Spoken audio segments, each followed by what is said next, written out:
민원련의 미디어 탈곡기.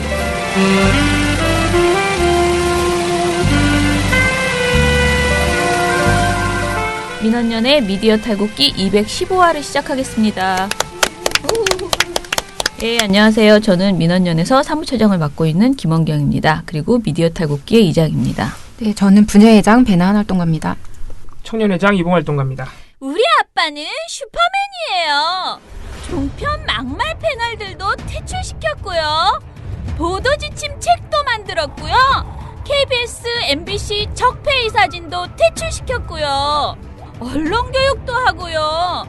매일매일 방송과 신문을 감시해요. 너희 아버지 뭐 하시는데? 민원연 후원해요. 언론을 정상화시키는 확실한 길. 한 달에 10,000원 민원연 후원으로 가능합니다. 예, 어제 난리 나셨죠? 다들. 정말 JTBC 저는 어제 사실은 처음에 그거를 이제 식당에서 들었거든요. 화장실 갔다 왔는데 다들 안희정 어떻게 막 자리마다 그러고 그 뭔데? 나 혼자 너무 궁금해가지고. 근데 아무튼 그런 일이 있었어요. 그런데 딱 듣는 순간 떠오른 거는 다들 뭐였어요? 저는 사실은 손석희 사장이 만약에 그러니까 이게 JTBC 발로 나온 거라서 그러니까 JTBC가 만약에 조금이라도 잘못 보도했거나 오보면 어떻게 할까, 어떡하나 막 그게 저는 너무 센 거여가지고 처음에 굉장히 걱정됐는데 보도 내용을 보니까 그냥 보도 내용 자체로서는 크게 뭐 아주 문제가 있는 것 같지는 않아요. 저는 사실 인터뷰는 아직 안 봤거든요. 그냥 기사 3개 정도만 쭉 봤는데 여태까지 최근 들은 내용 중에서는 제일 충격적인 내용이었죠. 네. 저는 뉴스 보다가 소리 질렀어요. 놀라가지고. 그냥 생방송으로 뉴스를 봤어요? 보고 있는데 어머, 그랬겠다. 갑자기 뭐 미투 운동 뭐 이렇게 얘기를 하다가 정치인 뭐 이렇게 얘기를 유력 정치인 그랬잖아. 누구지? 이랬는데 안희정 총련지사가 뭐야? 이건 뭐 유력 정치인도 보통 유력 정치인이 아니죠. 굉장히 유명한 분이. 당일날 미투 행사에 나왔잖아요. 네, 맞아요. 진짜? 네, 미투 관련된 발언도 했어요. 오후 2시에 안희정 지사가 그 이제 미투 운동에 관련해서 지지 발언을 한 게 또 같이 화제가 됐죠. 그게 무슨 말이야? 오후 2시가 뭐야? 그거 터진 날. 오후 2시에 이제 행사에 참석한 거예요. 어머, 너무 어떡해. 예, 이게 뭐 이제 남성 중심 사회를 탈피해 나가는, 극복해 나가는 과정이다 이런 발언을 했는데, 예. 알겠습니다. 참.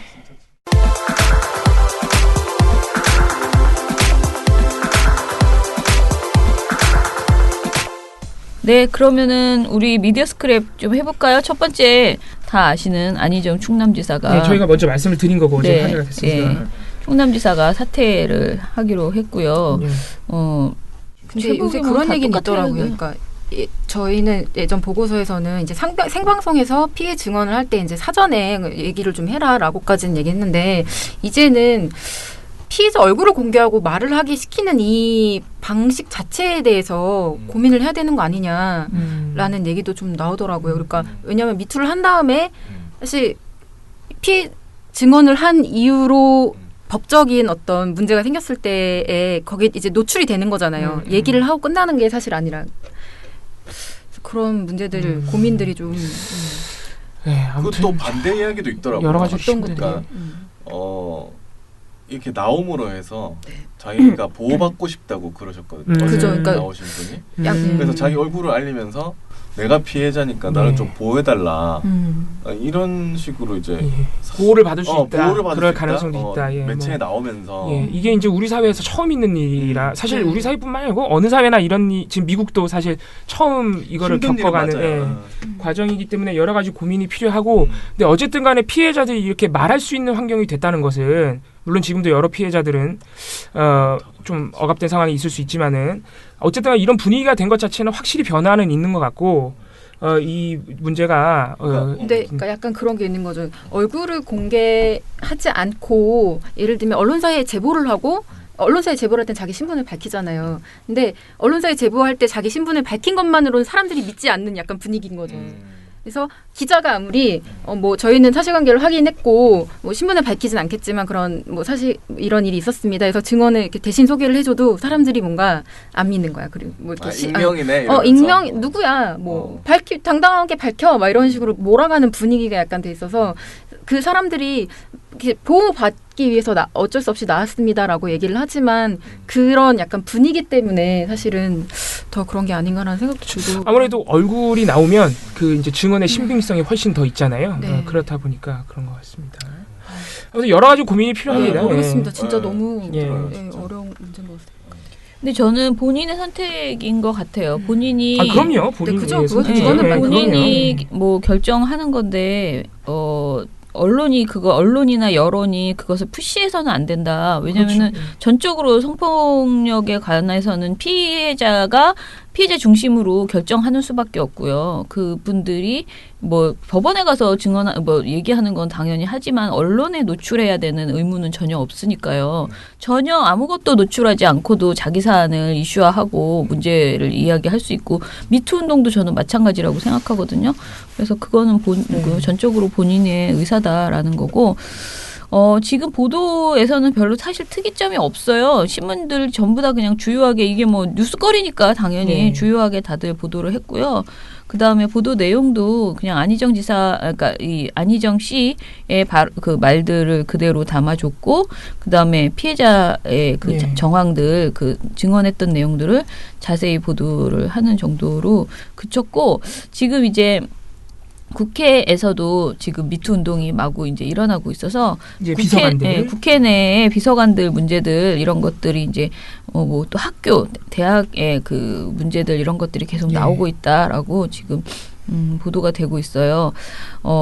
사실은 이제 대통령이 이미 성폭력에 대해서는 이제 굉장히 수사를 철저히 하라 이렇게 이미 지시를 내렸고 그렇기 때문에 안희정 지사에 대해서도 이게 그냥 단순히 지사 사퇴로 그칠 일이냐라면서 이거는 이제 수사해야 되고 뭐 이제 조사 받아야죠. 네, 조사 받아야 된다라는 그런 의견들이 굉장히 많이 나오고 있습니다. 이건 굉장히 최근까지도 벌어졌던 일이기 때문에 피해자 증언에 의하면 당연히 경찰 조사가 필요하죠. 예. 네.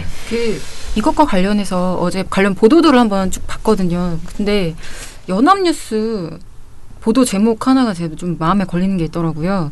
제목이 성폭행 가해자로 지목된 안희정 정치 생명의 치명상이라는 보도 제목이에요. 그리고 이 해당 보도는 이런 식으로 시작이 됩니다. 안 지사 공보 비서인 김지은 씨가 이날 JTBC 보도를 통해 지난해 6월부터 8개월 동안 4차례 성폭행을 당했다며 안 지사를 6일 검찰에 고소하겠다고 밝힘에 따라 정치 인생 최대의 위기 상황에 직면했다. JTBC 보도에 따르면 뭐 합의에 따른 성관계였다는 것이 안 지사 측의 해명이었지만 도덕적으로 상당한 타격을 입게 됐을 뿐 아니라 성폭행 혐의로 사법기관의 조사를 받아야 할 처지에 놓였다. 이런 식으로 기사를 쓰고 있더라고요. 근데 이게 저는 가치 중립적인 표현들인 건지 너무 의심스러워요. 제목부터 시작해서 처지에 놓였다. 위기 상황에 직면한 것이다. 근데 이런 표현이 되게 많이 사용되는 케이스들이 몇 가지 있어요. 제가 이거를 되게 많이 본 경우들이 박근혜 대통령 탄핵됐을 때 보수지들이 이런 표현 되게 많이 썼고요. 그러니까 일반적인 범죄 보도에서 많이 안 쓰고요. 또 하나는 그 CEO들, 재벌 총수들이 무슨 사건 터졌을 때 경제지들이 이런 표현 되게 많이 써요. 네. 이게 일반 범죄에선 잘 안 쓰는 표현이에요. 정말로. 찾아보시면은 그거 느끼실 겁니다. 네. 예를 들어서 뭐 연쇄살인범이나 이런 뭐 조두순 이런 가해자들 처음에 보도 나올 때 뭐 조두순이 뭐 조사를 받아야 할 상황에 직면했다라거나 처지에 놓였다라고 보도 안 하죠. 예. 위기 상황이 됐다 뭐 이렇게 말하지 않는데요. 무슨 말인지 알 것 같습니다. 예, YTN 얘기로 좀 넘어가겠습니다. 이것도 뭐 다른 의미로 또 충격적인 일인데. YTN이 그 2015년 뉴스타파가 삼성 이건희 회장의 성매매 사실을 보도했을 때 그 제보자들과 미리 접촉해서 제보자들을 삼성과 연결시켜줬다는. 자, 삼성과 연결시켜줬다는 건 뭘까요? 보도 안 하고 은폐, 무마시키려고 했다는 그런 보도가 또 뉴스타파에 의해서 나왔습니다. 네, 5일 뉴스타파의 보도, YTN 간부 이건희 동영상 제보 삼성의 토스라는 제목의 보도로 이런 사실이 보도됐고, YTN은 뉴스타파가 이건희 회장의 성매매 동영상을 보도하기 11개월 전 그러니까 2015년 8월에 YTN의 관련 영상을 가진 제보자가 접촉을 해오자 YTN의 보도국 한 간부가 기자들 몰래 동영상 제보 사실을 삼성 측에 먼저 알리고 삼성 측으로부터 연락처를 받아 제보자에게 넘긴 것으로 드러났다고 뉴스타파가 보도했습니다. 이게 뭐 브로커인가요? 그러니까 근데 이 사람이 되게 지금도 현직에서 YTN의 그 최남수 사장 측근이고 굉장히 높은 사람인 거예요. 굉장히 충격적이더라고요. 저도 뉴스타파 보도를 봤는데 이름 나왔나요? 네, 나왔어요. 거의 판 거죠. 그러니까 한마디 이런 거지. 내가 삼성 건을 막으려고 이거를 우리는 돈을 못 주겠다. 굉장히 말을 그럴싸하게 제 기자로서 이런 거를 받았으면 보도를 해야 되지만 당신이 안 주니까 돈을 달라고 하는데 우린 돈이 없으니까 삼성을 연결해 줄 테니 거기서 돈을 받아라. 이렇게 얘기를 하는 거예요. 뉴스타파 아니고. 야 이거는 뭐 대리점 그리고 직원 뭐라 같은데. 그러냐면 계속 자기가 노출됐다는 거를 우리 기자들이 알면 우리 YTN 기자들이 알면 안 되니까 나랑 통화했다는 얘기 하지 마라. 그러면서 그러니까 이거를 입수한 건 그러니까 자기가 지금 연결시켜주는 브로커 역할을 했다는 걸 절대 말하지 말아라. 이렇게 삼성과 연결시켜주는. YTN 사회부장이 제보자에게 삼성 측과 접촉해보라고 제안을 했고 제보자가 누구와 연락해야 하느냐고 묻자 삼성에 연락해 믿을 만한 사람의 연락처까지 알아봐줬다는 얘기입니다. 그러면서 사회부장은 후배 기자들이 이 사실을 알아서는 안 된다고 강조했습니다. 그 부분은 우리 후배들이 알아서는 안 되는 부분이에요. 삼성 사람이다 저를 그렇게 할 수 있단 말이에요. 저는 저하고 통화했던 얘기는 일절 반했으면 좋겠습니다. 이분이 YTN 사회부장이었고요. 2015년 야, 또 사회부장이야. 경제부장도 아니고 세상에.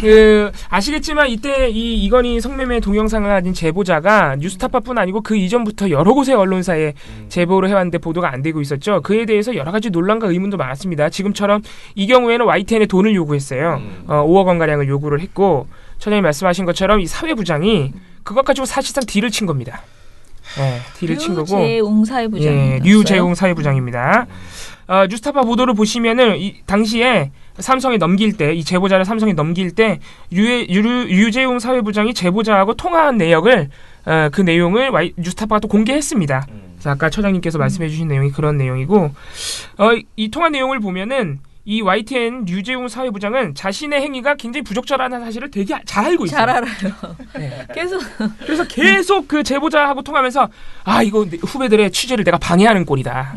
절대 말하지 말아라. 어디 가서 절대 말하지 말아라. 야 알고 있으니까 더 나쁘네. 심지어는 본인 입으로 이거는 기자윤리에 어긋난다고도 말합니다. 이야. 윤리는 또 알고 또 잘 배웠어.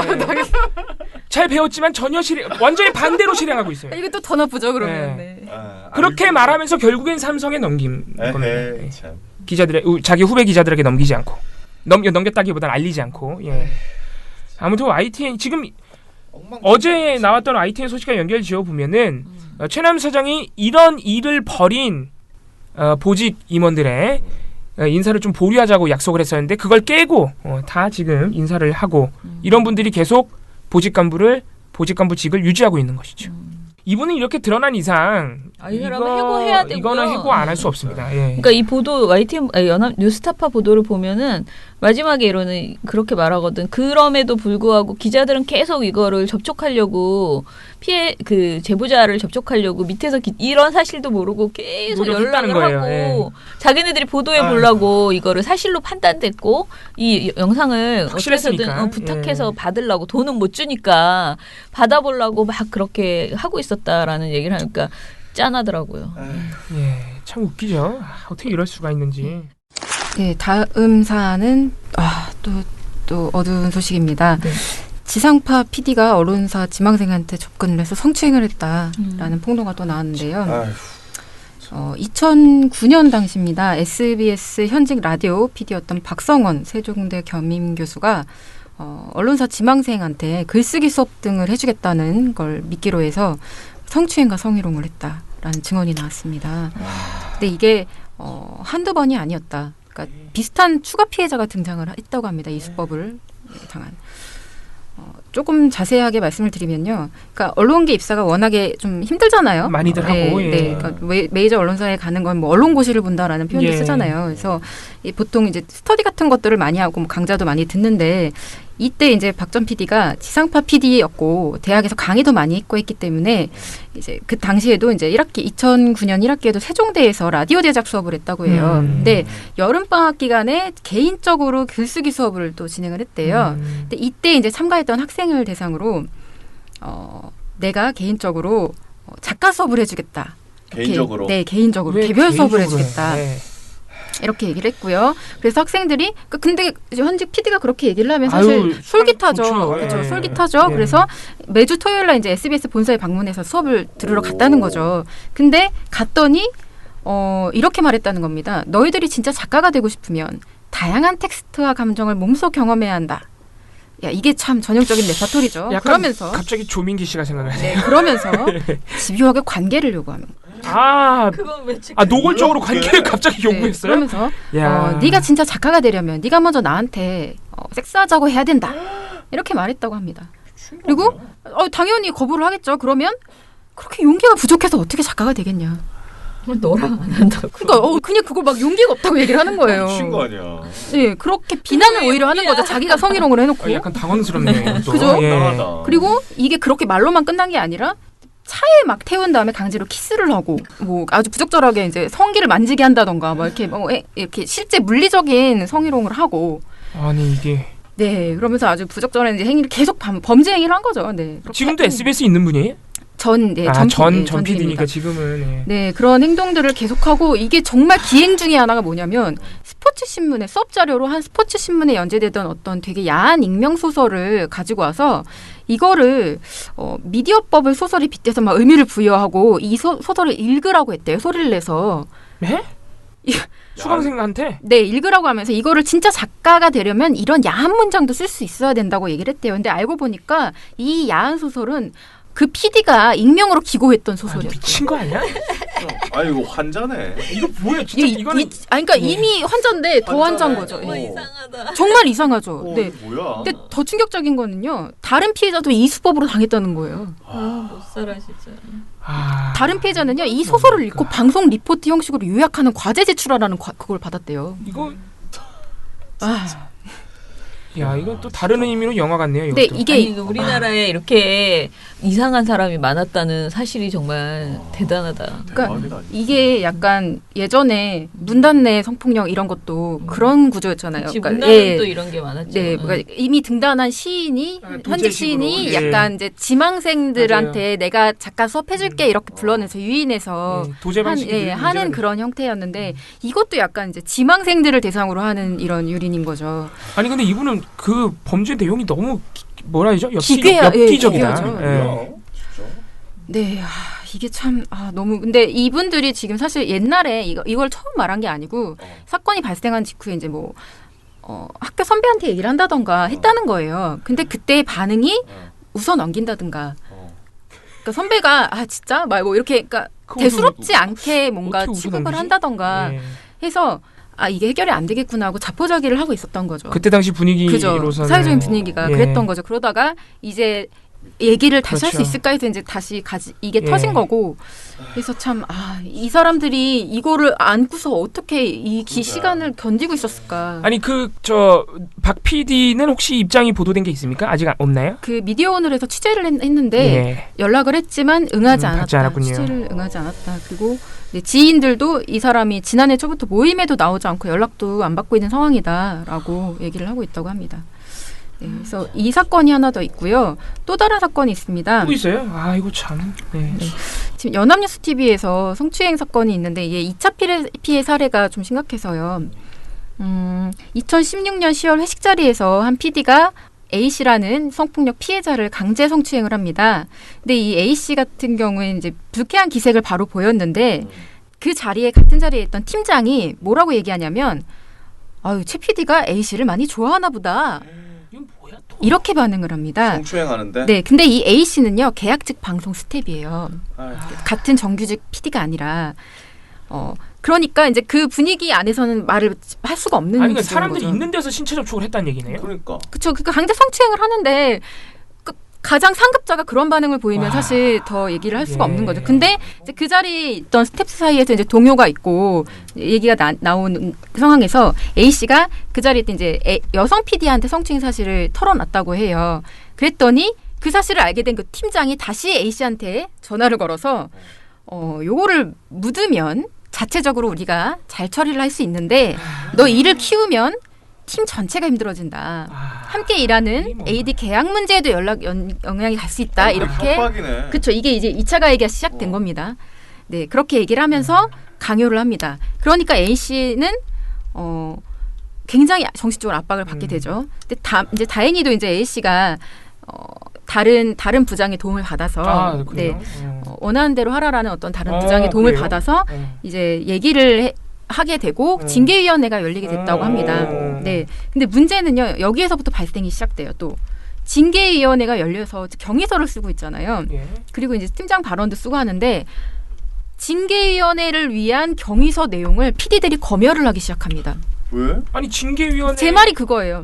징계위원회에 나온 경위서는 징계위원들만 볼 수 있는 건데 거기 들어간 경위서 내용에 뭐 팀장 발언 같은 것도 다 쓰고 하는데 다른 PD들이 찾아와서 너 지금 거기다 그런 내용을 왜 써? 미리 선배들한테 경위서를 보여줬어야지 라고 얘기를 하면서 개판이구만. 네, 딱 그겁니다. 개판이 벌어지기 시작합니다.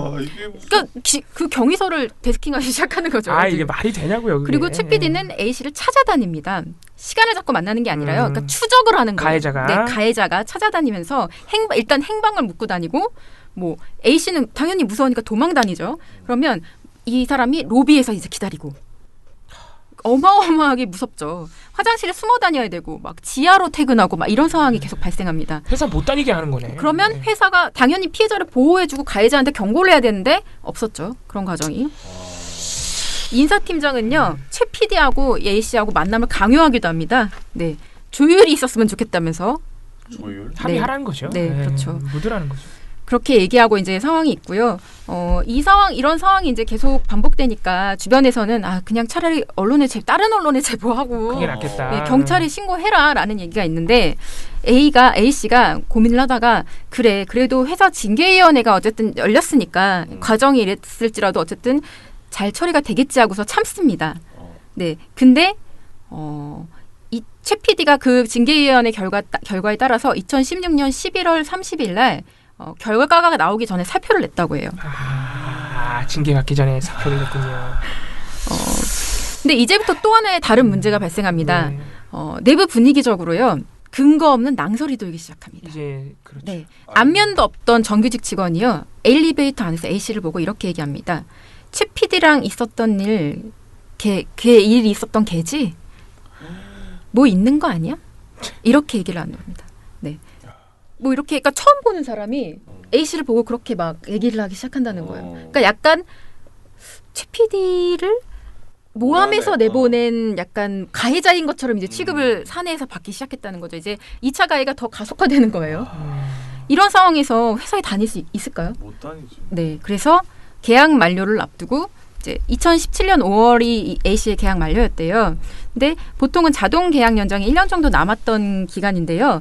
이때 어떤 소문이 도냐면 최 PD가 다시 회사로 돌아온다는 소문이 돌기 시작했다고 해요. 이게 뭐야? 요지경이다. 네. 그리고 A 씨한테는 계약 만료 일주일을 앞두고 연장 불가 통보가 딱 내려왔다고 합니다. 진짜 황당해. 할 말이 없네요. 네. 그렇게 돼서 A 씨가 계약 만료로 회사를 떠나고요. 다시 가해자 최 PD는 돌아왔습니다. 예. 네, 2017년 6월 최 PD는 연합미디어의 계약직 사원으로 다시 입사를 하고요. 프로그램 제작에 참여를 했고요. 네, 이런 상황이 됐다고 합니다. 네. 네. 와. 뭐 별별 일이 다 있다 보니 정말 네, 이보다 더 뭐 그런 것 같아. 진짜 점점 더 심해지는 것 같아. 보도 사례들이 그죠? 네, 최 PD가 입장도 밝혔어요. 미디어스한테 취재를 하니까 입장을 밝혔는데 나의 재입사 과정에는 아무 문제가 없다. 네, A 씨한테 사과도 있고 A 씨가 나를 재입시켜주면 안 된다는 말을 했다고 나는 들었다. 재입사도 회사의 공식적인 절차로 거친 거다. 난 재무시 없다 이런 식으로 얘기를 했다고 합니다. 근데 회식 자리에서 그리고 문제 발언했던 그 팀장도 나는 그렇게 말한 기억이 안 나는데 뭐 그렇게 얘기를 했다고 하고요. 그냥 어쨌든 결론은 피해자가 나간 걸로 마무리가 된 거죠, 사실. 네. 자, 다음은요. 네이버 관련된 소식인데요. 네이버의 댓글 조작 논란에 의견 수렴하겠다라는 제목의 미디어오늘 기사입니다. 금준경 기자가 썼는데 요즘 금준경 기자가 이 온라인 쪽에 포털 문제 많이 쓰잖아요. 맞아요. 그래서 관심이 많아요. 좀 전화도 많이 하시고 그러는데 네이버가 최근 논란이 불거진 댓글 서비스에 대한 이용자의 의견을 수렴하는 기구를 만든다고 합니다. 자, 기구를 만든다고 하니까 되게 좋아 보이지만은 사실은 네이버는 맨날 논란이 불거지면 자꾸 기구를 만들어요. 의견 수렴을 이게 네이버 시스템의 댓글 시스템의 문제를 지적하는데 네. 의견 수렴을 받아서 뭐예요? 이미 의견 많아요.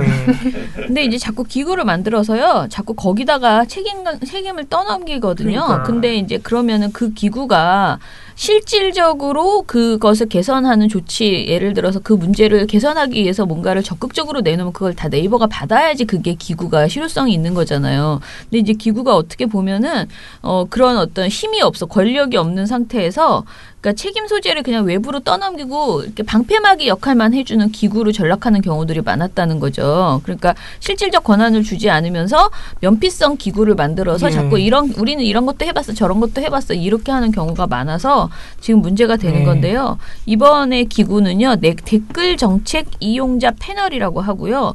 업계, 학계, 협회, 언론사 등 관련 분야에 재직하지 않는 일반 이용자들과 함께 8월까지 월 1회 회의를 열고 개선 방안을 논의하겠다는 계획이라고 합니다. 회의도 월 1회밖에 안 해. 네네. 무슨 의견을 수렴하겠다는 겁니까? 그래서 겉으로는 이제 뭐 이게 댓글 정책 이용자 패널이 위원회 기구라고 보도를 하는 그 보도들도 있는데 실질적으로는 자문단 역할을 할 것으로 보인다고 금준경 기자는 평가했고요. 네이버 관계자는 다양한 이용자들 중 가급적이면 네이버 댓글 서비스에 관심이 큰 분들, 그 분들의 목소리를 듣기 위해 패널단을 모집하는 것. 이렇게 오랫동안 할 필요도 없는데, 그죠? 패널의 의견이 모두 정책에 반영되는 건 아니다라고 밝혔습니다. 그러니까 결국은 그냥 의견을 이거 이렇게 꼭 시간 내서 이렇게 30명 그러니까 사람을 30명 규모로 예상하고 있대요. 근데 이렇게 할 필요 없이 그냥 방 하나 열어놓으면 사람들이 의견을 잔뜩 달 텐데, 그죠? 그러면은 그거 가지고 반영해서 빨리 대책이나 세우지 무슨 의견을 모으는데 또 이렇게 오래 걸리게 할 필요가 있나 싶어요. 자, 아무튼 간에 네이버는 지금 댓글 문제가 굉장히 댓글 조작 문제가 이제 심각하니까 이에 대해서 경찰이 수사를 의뢰하고 뭐 대응하고 있다고 합니다. 그런데 이용자는 여전히 불신을 하고 있고 그러자 이런 고민을 하게 되었다라고 말을 하고 있습니다. 예, 그러면 다음 소식 또 봉우 씨가 전해 주실래요? 네, 저희가 독립 PD들의 제작 환경 얘기도 여러 번 전달한 적이 있는데 제가 이번에 전해드릴 소식은 그 현행 저작권법이 이 방송계에서는 오히려 독립 PD들의 그 창작에 대한 저작권을 전혀 지켜주지 못하고 있다. 오히려 노동 착취, 독립 PD들에 대한 외주 제작사에 대한 노동 착취의 도구가 되고 있다. 이런 내용입니다. 토론회가 있었어요. 5일에 어제입니다. 노웅래 조배숙 의원 주최로 창작노동 보호를 위한 저작권법의 가제라는 토론회가 열렸고 여기에 뭐 이제 학계 그리고 예술계에서 여러분들이 참여를 하셨습니다. 이상정 경희대 법학전문대학원 명예교수, 박성호 한양대 법학전문대학원 교수, 하장호 예술인 소셜유니온 사무처장, 남이섭 사단법인 오픈데이다 이런 분들이 참여하셨고 좀 유명한 분으로는 이제 예술계에서 가수 신대철 씨가 가수이자 이제 기타리스트 신대철 씨가 또 참석을 하셨는데 신대철 씨 같은 경우에는 바른 음원 협동조합이라는 거를 운영하고 계세요. 이사장으로 이 가수들의 음원 저작권 보호를 위해서 이제 본인이 직접 저작권 협회를 만든 건데 왜냐하면 이제 한국 음악 저작권 협회가 있잖아요. 이제 거기서 별다르게 음악인들 실제 창작자들의 저작권을 잘 지켜주지 못한다고 해서 신대철 씨가 직접 만든 겁니다. 아무튼 이런 분들이 참여하셨고 방송계에서도 여러분들 특히 한경수 독립 PD 협회가 독립 PD들을 대표해서 나오셨습니다. 이 자리에 보면은 이제 저작권을 전혀 보호받지 못하고 있는 창작자들, 실제 창작자들의 여러 사례가 이제 나오고 있는데요. 예를 들어서 저작권 정보가 없는 젊은 계약자들이 2차 저작권 보호를 받지 못하고 있는 실정이 많이 있다고 합니다. 애니메이션 구름빵이라는 게 있대요. 이 구름빵의 경우 4,400억 원의 부가가치를 창출해냈는데 원래 애니메이션이 하나가 뜨면 여러 가지 부가가치 상품이 많이 나옵니다. 일단 뭐 캐릭터 인형은 기본이고 가끔 먹는 것도 나오죠. 장난감도 나오고. 근데 그래서 4,400억 원 규모의 이런 부가가치를 창출했지만 원작자인 백희나 씨에게 지급된 저작권료는 850만 원에 불과합니다. 이게 이제 현행 저작권법에 따르면 이렇게 된다는 거예요. 예. 그래서 이런 사례가 많다는 것들이 지적이 됐고 이런 문제가 지적된 바는 이미 오래됐습니다. EBS에서 그 이제 자연 다큐멘터리 찍다가 박한성 PD가 이제 돌아가신 일이 지난해에 있었죠. 이때도 그 프로그램 계약 당시에 방송 프로그램의 저작권을 모두 일부도 아니에요. 모두 EBS가 갖는 것으로 계약이 돼 있었고 이게 방송사에서 이런 프로그램들 특히 다큐 이런 것들은 거의 외주잖아요. 이 외주 제작을 할 때 거의 모든 계약이 저작권은 방송사에 귀속되는 것으로 돼 있다고 합니다. 이 문제 저희가 일전에도 한번 말씀드렸어요. 네네. 왜냐하면 박한성 PD가 돌아가시기 전에 이 문제 제기를 굉장히 열심히 하신 분이에요. 이 저작권 문제와 그리고 예전에 말씀드렸지만 협찬 문제. 협찬을 우리가 제작비가 부족해서 외주 제작사가 협찬을 얻어왔는데 왜 자꾸 그 일부를 방송사가 가져가느냐. 이 문제, 이 두 개의 문제를 열심히 지적하셨던 분이라 역시 이 문제가 일단 국회에서 이렇게 토론회가 됐다는 점도 이게 좀 늦었지만 이제서야 좀 국회에서도 문제점을 알고 좀 공식화하는 것 아닌가 이런 일단 생각은 듭니다. 네. 예. 네. 이건 좀 재밌는 소식인데요. 네. 더불어민주당 국회의원인 어기구 의원이 아들의 방송사 공채 지원 사실을 페이스북에 공개했습니다. 네. 합격한 것도 아니야. 아직 진행 중이에요. 그러니까, 지원 중인데 아들의 실명과 사진을 까고. 네. 얼마나 미쳐버릴까. 네, 제가 자식이면 정말 너무 깜짝 놀랄 것 같아요. 네. 분명히 싸웠어. 예, 진짜. 아침 계속 이 음모론을 계속 펼치는데 정말 이제 그만 듣고 싶네요. 못 가게 하려고. 네. 이건 농담입니다. 네. 그러니까 상황을 말씀드리면 MBC의 아나운서 공채 시험에 이제 도전한다고 아들의 사진과 함께 이걸 올린 거예요. 자기 페이스북에. 그러면은 사실 이게 어쩌라는 거죠? 이거는 정말 뭐 더 말씀드리기 어렵네요. 네. 그러니까 아들이 걱정되고 자랑하는 거 아닐까? 아니 붙은 것도 아니고 지원한 거를 왜 자랑해? 우리 아들 이런 것도 지원합니다. 이러면서 지원 자체가 너무 자랑스러워서. 아무튼 어떻게 생각해도 이해는 안 됩니다. 네, 어떻게 생각해도 이해는 책이셔. 그러니까 그냥 하나만 말씀드리면 페이스북은 개인 공간이 아니다. 우리 SNS를 자꾸 개인 공간이라고 생각하지 말자. 책이십니다. 네, 아무튼 저도 이거 소식을 듣자마자 아들이 걱정되더라고요. 네. 어떤 심정일까. 예. 이게 오히려 이제 뭐 사실 피해를 보게 된 거죠. 들어가도 이제 구설수에 오르는 거고 떨어져도 뭐. 이 부끄러운 아버지. 예. 주책이시지. 네, 그런 상황입니다. 이걸로 끝입니다. 저는 그 인터넷 매체 관련해서요. 이번에 최근에 언론중재위원회가요. 그 조정 접수 건수를 이제 그 발표를 했어요. 그러니까 조정 신청 현황이죠. 이걸 발표를 했는데요. 인터넷 기반 매체를 상대로 한 언중위의 조정 접수 건수가 2017년에 전체의 70%에 육박한 것으로 조사됐다고 합니다. 인터넷 신문과 인터넷 뉴스 서비스를 상대로 한 조정 접수가 2014년부터 4년 연속 60%를 상회하고 있는 상황이다라고 하는 것이고요.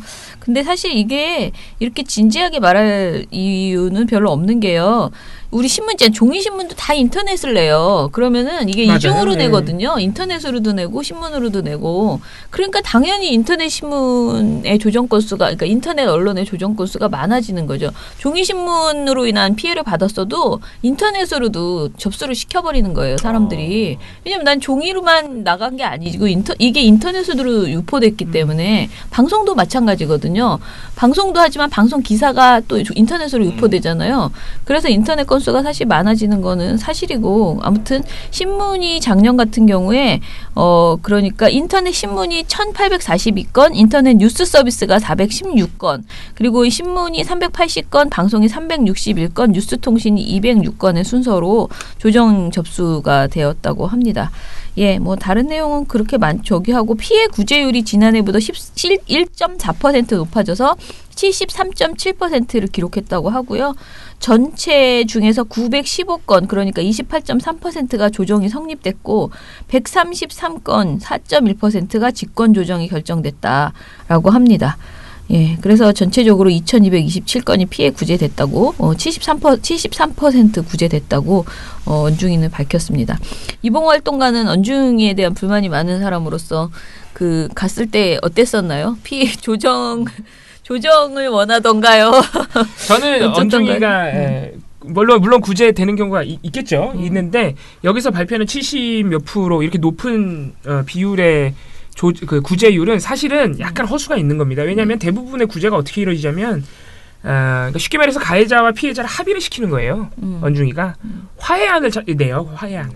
화해안을 내서 최초의 피해자가 원했던 그 피해 보상 규모 그대로 구제가 되는 경우는 상당히 적습니다. 네네, 예. 그렇죠. 저는 간단하게 제일 중요한 겁니다. 예, 미디어 오늘 보도를 소개를 하나 해드릴 텐데 MBC가 스트레이트 탐사보도 프로그램 스트레이트 포함해서 또 MBC 뉴스데스크를 통해서 그 장충기 문자 장충기 삼성 미전실 실장이죠. 사장대우 차장이군요. 미전실 차장. 이 장충기 씨한테 여러 언론사 간부들이 문자를 보냈던 그래서 삼성과 언론의 유착을 보도했던 것 기억나실 겁니다. 얼마 안 됐어요. 4일 방송이니까. 미디어 오늘이 그 문자들을 스트레이트가 보도한 MBC가 보도한 문자들을 일목요연하게 정리해서 그 실명과 함께 문자를 보낸 실명과 함께 아주 잘 정리해서 보도를 해줬습니다. 그래서 예를 들어서 뭐 이런 겁니다. 2016년 총선을 앞둔 4월 5일에 조봉래 연합뉴스 콘텐츠 융합 담당 상무가 2016년 4월 총선을 앞두고 연합뉴스 조모 상무가 문자를 보냅니다.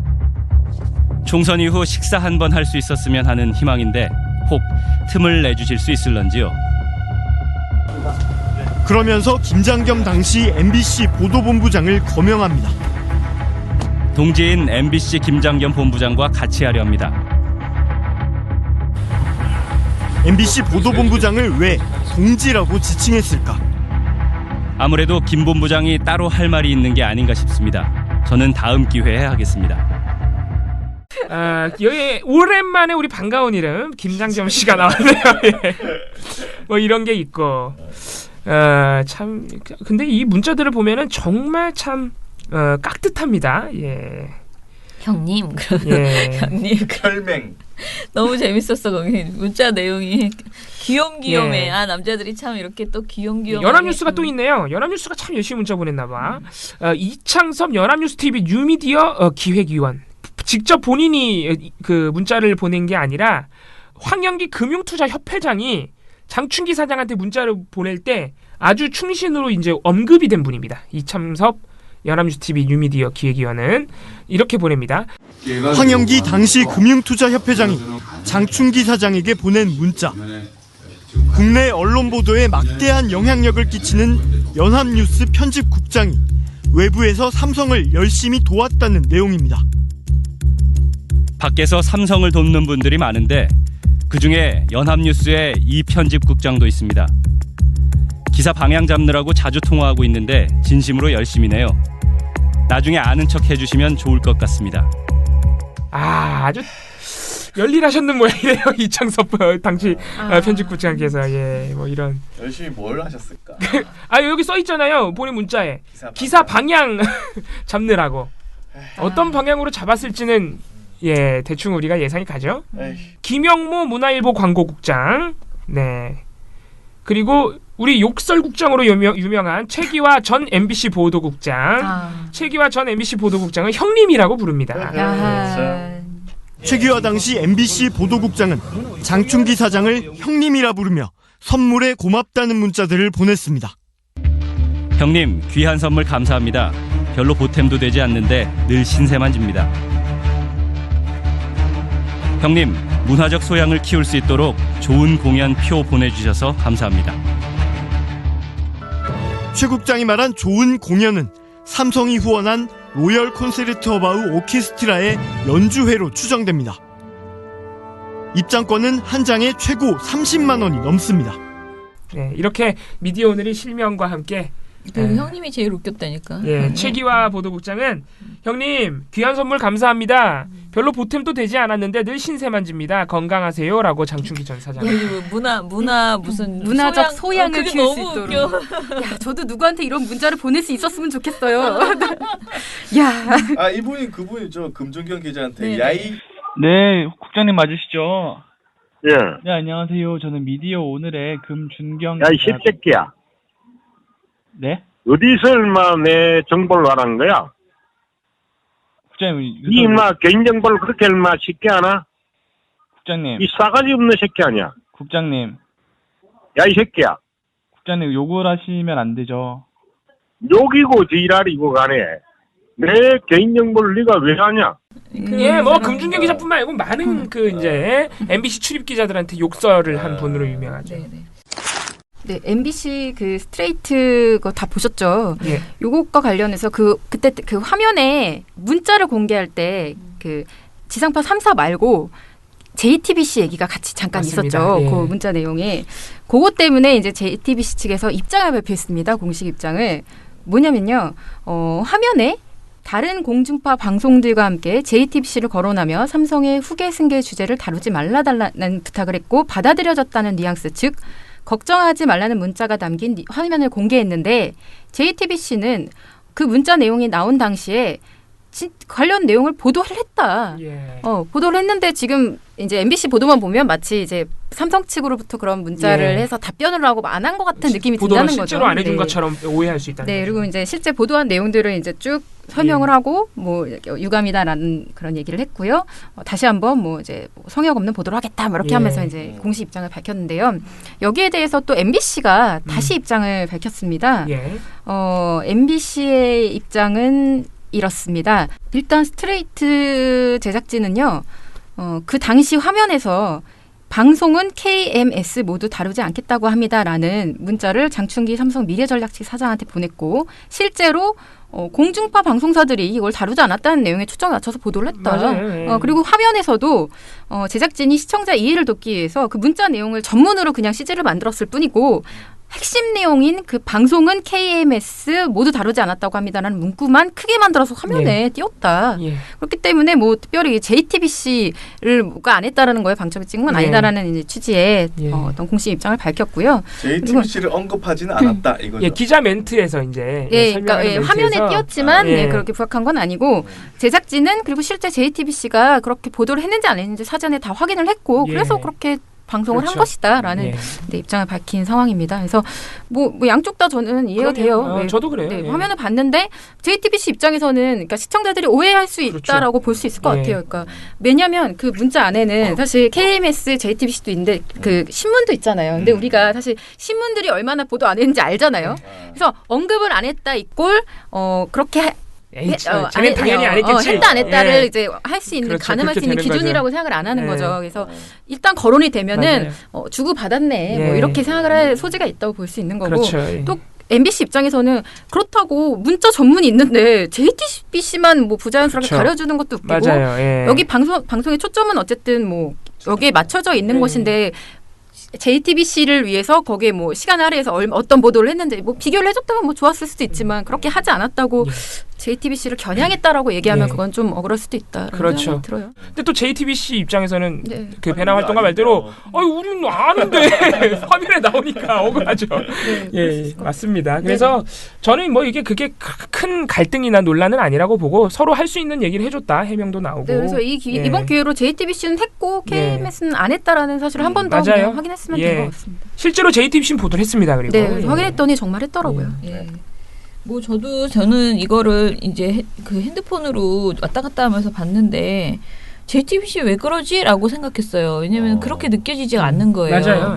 왜냐하면 기자 멘트가 그래요. 기자 멘트가 KMS만 얘기하기 때문에. 왜냐하면 이제 JTBC 입장에서는 적극적으로 이 문제가 굉장히 JTBC한테 항상 걸리는 문제잖아요. 삼성 관련해서 뭔가 감싸고 들어간다는 그럴 것이다라는 그 이제 우려를 많이 하니까 조금 더 예민하게 받아들인 것 같고요. 그런데 어찌됐던 간에 많은 사람들이 또 이걸 보면서 JTBC가 안 했네, 안 했어 이렇게 생각하지는 않을 정도의 구성이었다. MBC 보도가.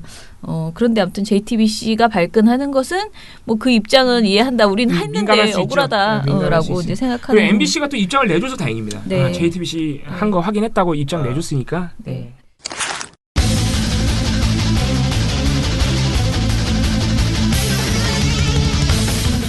제가 그러니까 지난주에 이제 특히 TV조선 채널A 한 2-3개 프로그램에 미투를 다루는 행태가 어떤지 문제가 있는지 없는지 좀 점검을 했는데 사실 김용남 씨의 그 황당한 주사파 발언 외에는 특별한 문제가 없다고 말씀드렸죠. 그런데 보다 보니까 제가 이제 미처 확인하지 못한 부분에서 아주 이제 황당한 내용이 있긴 있었습니다. 또 한 가지가 더 발견돼서 오늘 말씀드릴게요. TV조선 보도본부 한라인 2월 26일 방송입니다. 여기서 이제 이 프로그램에 그 톱스타들이 다 나와요. 엄성섭, 윤우리, 김미성 기자는 나오다가 안 나오더라고요. 예. 아무튼 이제 톱스타, 엄성섭 앵커가 가장 톱스타이기 때문에 역시 MC가 그럼요. 톱스타면. 그래서 이제 보도본부 한라인이 어떻게 보면 가장 많이 다뤄지는 매체인데 2월 26일이면 어떤 날이냐면은 물론 이전부터 지금까지 쭉 여러 가지 이제 성범죄 정황들이 많이 나오고 있습니다만은 2월 26일 날 조금 특이할 만한 점이 배우 최일화 씨가 뭐라 그럴까요? 선고백? 선자백? 라고 해야 되나요? 자기 범죄 행각을 먼저. 그러니까 여러 군데서 이제 터지고 있으니까 본인이 먼저 성추행 사실을 고백하면서 배우협회 이사장직을 내려놓고 자수하겠다고 밝혔는데 아시겠지만 그 뒤에 바로 성추행이 아니라 성폭행이었다는 폭로가 나와서 더 큰 논란이 됐던 바 있습니다. 이날이 그날이에요. 2월 26일이. 그래서 물론 이 2월 말이 모든 방송사 그 시사 보도 프로그램과 뉴스들이 많이 이제 미투 운동을 다뤘지만 이때 채널A와 TV조선의 시사 프로그램은 한마디로 딱 2개만 합니다. 하루 종일 북한과 미투만 해요. 저는 사실 그것도 그렇게 썩 적절하진 않다고 봅니다. 미투를 비중 있게 다룬 건 이해하겠는데 왜 나머지는 다 북한으로 채우죠? 이상하잖아요. 아무튼 그건 둘째치고 북한과 미투만 하는 와중이었습니다. 이때 이 최일화 씨의 성추행 고백을 다룹니다. TV조선이 굉장히 비중 있게 다루는데 그래서 이거를 한참 다뤄요. 그래서 이제 여기 같이 나온 기자들이 어떤 그 사실관계 전달이나 논평에는 그렇게 큰 문제가 없습니다. 뭐 비판도 있고 오히려 이제 성폭행 또 고백이 폭로가 나왔으니까 이런 점을 하는데 어떻게 되냐면은 최일화 씨가 성추행 사실을 먼저 고백했다라는 사실을 전달하고 이제 그 이후에 성폭행 사실이 추가로 폭로됐다는 내용을 또 전달해야 되는 시점이에요. 그 사이에 이제 엄성섭 앵커가 진행을 해야 되니까 예를 들어서 그런데 성폭행 폭로가 추가로 나왔다면서요라고 이제 연결을 해야 될 거 아니에요. 그 연결하는 지점에서 엄성섭 앵커가 굉장히 충격적인 발언을 합니다. 저는 이게 실제로 이런 발언일 거라고 믿기지가 않아서 여러 번 다시 들어봤어요. 자, 뭐라고 하냐면은 아니 실제로 이 성추행을 최일화 씨가 고백을 사실 어떻게 보면 용기 있게 고백을 한 건데 고백이 있었으면 용서가 있어야 되고 뭔가 그래야 되는데 그게 아니라 오히려 성폭행이었다라고 폭행하는 글이 올라왔습니다. 저도 이게 무슨 말인지 처음엔 무슨 말인지 싶어서 다시 들어봤고 2-3번 다시 들을 때는 이런 의도가 아니길 바라면서 다시 들었습니다. 그러니까 요약해드리면 최일화 씨가 용기 있게 고백을 했는데 그렇게 고백을 했었으면 용서가 있어야 되는데 그게 아니라 성폭행했다는 글이 올라왔다라는 말입니다. 용기 있게 고백을 했으면 용서가 있어야 되는데 용서가 아니고 성폭행했다는 글이 올라왔다라는 말이죠. 가서 털고 싶네요. 그래서 저는 이게 왜냐하면 다른 기자들이 계속 이게 보도본반에는 전적으로 기자들이 하는 프로그램이어서 이게 기자들이 지금 전달하는 내용에서는 전혀 이런 맥락이 아니었어요. 계속 하고 있을 때 이전에 다른 배우들 사건도 마찬가지고 그래서 이 굉장히 뜬금없는 발언이에요. 갑자기 혼자 계속 이런 생각을 하고 있었던 그러니까 거 아니야. 너무 이상한 거예요. 혼자 막 분한 거지. 왜 용서를 안 해줘? 막 이러면서 시근덕거리고 있었던 거지. 아무튼 간에 황당한 사례입니다. 주변에는 뭐라고 안 해요? 그냥 넘어갑니다. 그냥 바로 오히려 성폭행이었다라고 폭행하는 글이 올라왔습니다. 네, 그 한 네티즌이 포털 사이트 댓글을 통해서 이 성폭행 고발에 관한 글을 올린 것인데요. 어떤 그 이제 성폭행 폭로가 나왔으니까 그 내용에 대해서 바로 이제 다시 보도를 해주는 거죠. 그래서 저는 TV조선이 이날 보도본부 라인이 제가 미투 다른 내용도 쭉 봤지만 문제가 없습니다. 없는데 아무리 문제 없다고 해도 이 진행자 이 발언 하나만으로도 TV조선이 성범죄를 어떻게 바라보고 있는지 예, 이 메인 진행자의 이 발언 한마디로 그 관점이 다 드러나는 겁니다, 사실. 예. TV조선 억울하면 자르세요. 예. 아무튼 그래서 아니면 해명하십시오. 도대체 이 발언은 어떤 맥락에서 무슨 생각으로 한 건지. 예. 해명이 될 수 있는 수준은 아닌 것 같습니다만은. 예, 해명이 될 수가 없습니다. 예. 아무튼 간에 뭐 이런 거였습니다. 그러면은 제가 그 말씀을 한 김에 그 말씀을 더 드릴게요. 이게 제가 아까 말씀드렸다시피 TV조선 채널 A가 최근에 북한과 미투만 하고 있습니다. 시사 프로그램에서.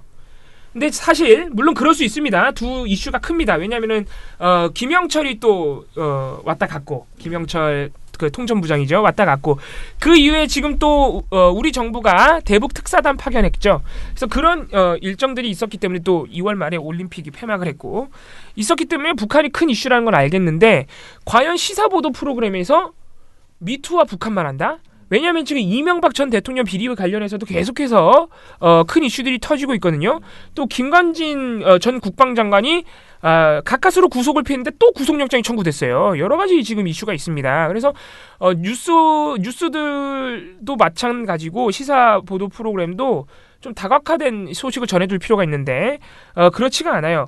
그리고 심지어는 오케이 미투와 북한만 다루는 건 알겠어, 이해하겠어. 그런데 북한 이슈의 비중이 훨씬 크다는 겁니다. 예를 들어서 채널A 신문 이야기 돌직구쇼 2월 26일 방송, 이 프로그램은 더 문제가 있는 게 신문 보도를 기반으로 프로그램의 취지 자체가 9개 일간지의 다양한 이슈와 시각을 분석해주겠다, 비교해주겠다는 취지를 가지고 있어요. 지네 홈페이지에 그렇게 써놨어. 그런데 이 프로그램이 최근에 북한과 미투만 하고 있거든요. 그런데 하루에 대략 한 7개 정도의 꼭지로 구성됩니다, 방송이. 2월 26일 방송이 2개만 미투고 6개가 북한이에요. 야, 그걸 고르는 것도 참 대단하다. 대단하죠? 예. 이게 6개가 북한 이슈인데 그 중에 2개는 이방카 백악관 선임 고문 관련된 건데, 하나는 이방카가 한국에 가서 북한 관련된 뭐 입장 표명은 없었다. 하나는 요건 이해하겠어요. 하나는 이방카의 엑소 사랑이에요. 뭐 이런 겁니다. 뭐 중요할 수 있지. 요거는 농담입니다. 우리 청취자 여러분들이 진지하게 받아들이시지 않았으면 좋겠습니다. 아무튼 간에 이렇게 방송이 구성되고, 바로 다음 날도 북한하고 미투 2개가 하는데 2월 27일 날도, 이때도 4개가 북한이고 2개가 미투예요. 4대2죠. 나머지 2개는 딴 겁니다. 예. 그러니까 알겠는데 미투와 북한이 중요하다 생각되면은 비중 조정을 좀 잘했으면 좋겠다. 과연 미투와 이렇게 4대2, 6대2 정도로 처질 내용이냐. 이런 문제를 충분히 제가 볼 때는 지적할 수 있을 것 같고요. 그리고 제가 아까 말씀드렸다시피 미투의 비중이 북한보다 굉장히 작은 와중에 TV조선 엄성서 뱅커 그런 발언 나왔고요. 그리고 제가 어제 그저께인가 소개해드렸지만 김용남 씨 채널A에서 그런 주사파와 연결짓는 황당한 발언 나왔고, 이런 상태라는 겁니다. 그래서 문제가 없다고 할 수 있는 상황은 아니다. 이렇게 좀 정리를 해드릴 수 있겠고, 그리고 굉장히 웃긴, 이게 북한을 다룰 때 굉장히 웃긴 장면이 하나 나와. 물론 모든 장면이 웃깁니다, 제가 볼 땐. 그런데 이거는 좀 소개를 안 해드릴 수가 없어서 좀 소개를 해드릴게요. TV조선 보도본부 한라인도 2월 26일 날 꼭지가 4개인데 그 중에 2개가 북한이고 하나가 미투고 하나는 평창올림픽 결산이에요. 여기서도 그러니까 북한 얘기다. 예, 훨씬 더 비중이 크게 실려 있는 거죠. 이날 엄성서 뱅크의 그 발언이 나온 겁니다. 딱 한 꼭지로 미투를 다룰 때. 예. 그러니까 굉장히 어떻게 보면은 굉장히 사실 문제가 크다고도 할 수 있는 상황입니다. 예. 예. 저는 가끔 그런 생각도 해요. 이런 미투나 성폭력 관련 보도는 그냥 뭐 가이드라인만 잘 만들어서 로봇 기자들한테 쓰게 AI로 네, 해야 되는 거 아닌가. 예. 로봇 기자들이라면 최소한 엄성섭 앵커 같은 발언은 그렇죠. 안 하겠죠. 앵커도 다 로봇만. 왜냐하면 감정이 없으니까. 네. 네, 주관이 없으니까. 네. 예. 이런 말은 안 할 거 아닙니까, 최소한 진짜. 7, 6, 5, 4, 3, 2, 1. You'll never have the sacred stone. Oh, this you crazy mother. 자, 미령곰탱님께서 민원연 소식입니다 하면서 저희 어제 한겨레 기사 관련해서 올려주셨거든요. 그리고 그 위에도 한겨레 기사를 쭉 이렇게 두 사진을 capture해가지고 올려주셨어요. 네. 아유 감사합니다. 이 와중에 봉봉 선임 활동가의 봉스 찍힌 내용도 눈에 쏙쏙 들어오는군요라고 했고요. 예. 밑줄까지 그었어요. 아유 감사합니다. 네. 미령곰탱님이 저희가 어제 공연이 있었는데 공연 영상에 또 댓글도 달아주셔가지고 아 진짜요? 거의 1인 팬클럽입니다. 이야. 이렇게 말씀드리면 좀 또 싫어하실래나 아무튼 거의 유일한 팬입니다. 왜 유일해? 나도 팬인데 음반이 안 나서 아유 그렇지. 감사합니다. 봉수 치킨의 유일한 팬. 예. 감사합니다. 근데 제가 이 기사에 대해서 제가 미리 말씀드릴 게 있는데 제가 그 민원연을 그 92년에 들어와서 바로 활동가가 된 게 아니고요. 저는 회원 활동만 굉장히 오래 했습니다. 그래서 그렇군요. 예, 근데 이 기사가 지금 그렇게 돼 있어서 그러니까 제가 그때 잘못 말했나 그렇게 생각했는데 아무튼 92년에 언론학교를 수강한 뒤 바로 활동가로 참여했다가 아니고요. 저희 그때는 민원연 활동가 자체는 사실 거의 많지 않고 전부 회원 조직으로 운영을 했었기 때문에 회원 활동을 한 4, 5년 그때 이제 집중적으로 92년서부터 결혼 아기 날 때까지 97년까지 좀 아무튼 열심히 했어요. 그래서 신문 모니터 활동을 이제 했던 거고요. 활동가로 들어온 것은 사실은 굉장히 늦습니다. 2002년인가 3년인가 아무튼 그때 모니터 부장으로 들어왔습니다. 예, 정정 요청하셔야겠네요. 예, 정정까지 뭐 이거 가지고 누가 관심이 없어서 정정은 안 하겠지만 그래도 얘기를 해야 될 것 같아요. 청라에서 B라는 분께서 SBS 정치쇼가 그러니까 어제부터 김용민 씨로 진행자가 바뀌었으니 차명진은 어떻게 요리할지 기다려달라고. 네. 저희가 어제 뭘 요리해 그냥 빼야지. 그렇죠. 요리하지 말고요. 빼야 됩니다. 네. 섭외하지 말아야 됩니다. 네. 킬하는 것이 요리의 최고의 방법입니다. 트러스트노님이 아주 중요한 지적을 하나 해주셨습니다. 네. 오늘은 방송이 중요한 게 아닙니다 하면서 제 얼굴 안 가린 거 가지고 많이 해주셨고요. 그거보다 봉봉선임은 해당 기자와의 친분 관계를 밝히십시오. 기사와 별 상관없는 그의 홍보가 지나칩니다. 네. 중요한 팩트가 기사에 없습니다. 뭐 이러면서 지금 한겨레 기사는 봉봉과 뭔가 뒷거리가 있었다. 봉봉의 핸드폰에 장충기 문자 같은 게 있을 수 있다. 이런 의혹을 지금 제기하고 계신데요. 이게 저도 제가 사실은 이 기사 보고 막 웃었잖아요. 무슨 기사가 이렇게 뜬금없지? 그렇게 했는데 이게 아시다시피 이게 사람란이라고 해가지고요. 이게 무슨 우리 미디어란이 아니에요. 미디어면에 실리는 거면은 우리의 내용을 가지고 할 텐데 우리 뭐 왜 우리가 이런 방송을 만들었고 이게 아니고 그냥 이런 사람들이 모여서 이런 거 하고 있어요라는 걸 보여주는 세상에 거예요. 이런 사람도 있어요라고 소개해주는 란이라서. 그래서 이게 이런 소재가 그분한테는 재미있는 거였죠. 재밌는 게 중요한 거예요. 민원연 활동가가 어떤 사람은 언론사를 다니다 퇴사해서 여기 와서 뭘 하고 있고 어떤 사람은 이렇게 뭐 어렸을 때 언론학교를 다니다가 했고 누구는 록밴드에서 싱어를 하고 있는데 여기 와서 이러고 있고 이런 사람에 집중해가지고 쓰는 기사였기 때문에 그런 것이라고 오해하지 마시기 바랍니다. 그 트러스트 노원님 그런 재주가 지적 없습니다. 중에, 이봉호 활동가에게. 그렇습니다. 그렇게 저는 그런 재주가 없고 트러스트 노원님의 그 지적 중에 그래도 약간 제가 맞다고 인정하는 부분은 구독자의 파란이 부녀 회장님 팬이다. 이 부정확한 정보, 이 어떤 이건 근거는 없는 가짜뉴스인데 가짜뉴스가 또 보내고 있습니다.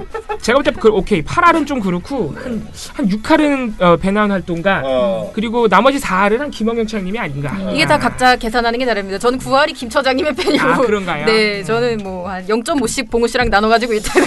알겠습니다. 아무 의미 없는 대화였죠? 네, 정말 아무 말도 없고요. 어쨌든 댓글 해주셔서 감사합니다. 자, 그러면은 미령 곤태님이 얘기하셨는데 아직 멀었습니다. 이사 아직 멀었는데 미리미리 그렇게 멀지 않았죠. 다음 주 금요일 아닌가요? 목요일. 금요일입니다. 멀지 않았습니다. 네. 이정일 PD님 정말 해맑더군요. 웃음과 해맑은 모습님이 PD님의 포인트인 것 같네요. 라고. 그 웃음이 해맑다면. 네. 그런가? 죄송합니다. 이 모습으로 이제 계속 기억되겠죠. 네. 그리고 이제 여기 보니까 미령곰탱님께서 우리 그 민원연을 지금 굉장히 많이 아시잖아요. 근데도 다른 활동가들 이름을 정말 몰랐었다 이런 거예요. 그러니까 동영상 편집하신 안효강 활동가님 미처 몰랐고요. 그리고 미탈 식구들 공동대표님, 이사님 성함 빼고는 아는 성함이라고는 저희 택배를 받아주는 박성훈 활동가님. 저번에 방송에서 처음 뵌 조영수 협동사무처장님밖에 몰랐네요. 그렇게 하셨는데 앞으로는 저희가 좀 많이 활동가들이 돌아가면서 들어올 수 있도록 되도록 하겠습니다. 감사합니다. 예, 그러면 오늘 대댓글 이걸로 마치고요. 예, 좀 정신이 없었는데 모니터 보고서들이 지금 막 준비되고 있으니까요. 내일은 좀 더 저희 보고서가 좀 더 많이 나와야지 될 것 같습니다. 이게 미투가 많이 나오는 건 좋은데요. 보도가 너무 과열되면서 문제 보도만 좀 점점 더 많아지고 있는 것도 현실인 것 같아요. 특히 어제 조선일보 그 보도 있잖아요. 온라인 보도. 예, 피해자들이 바라지 않았던 이런 거는 진짜 보도 그 입수 과정도 문제지만 보도 내용도 너무 심각하고 전체적으로 좀 오히려 차분해질 필요가 있다. 그러니까 본질에 집중해달라. 그러니까 반성폭력 이 운동을 하는 것에 집중을 해야지 자꾸 아이고 뭐 재밌어 이런 식으로 막 그러니까 서로 뭐라 그러 경쟁적으로 터트리려고 하는 맞아요. 이게 문제예요. 예, 그런 태도는 좀 하지 말았으면 좋겠습니다. 경쟁이 과열되면은 분명히 사고 터집니다. 네, 보도에서. 네. 예, 그러면은 저희는 내일 뵙겠습니다. 민원연의 미디어 탈곡기는 내일도 열심히 털어드리겠습니다. 탈탈탈. 안녕.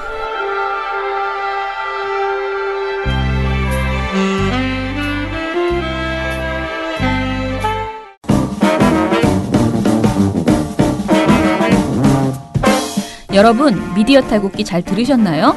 민원연은 1984년부터 우리 사회 언론 민주화를 위한 걸음을 우직하게 걷고 있습니다. 특히 왜곡, 편파, 막장 뉴스가 만연한 상황에서 민원연의 언론 감시 활동은 더욱 중요합니다. 민원연 회원이 되어 저희에게 힘을 주세요. 민원연 홈페이지 ccdm.or.kr에 오셔서 회원가입을 신청하시거나 02-392-0181로 전화 주시면 됩니다. 한 달 10,000원의 회비가 언론을 바꿉니다.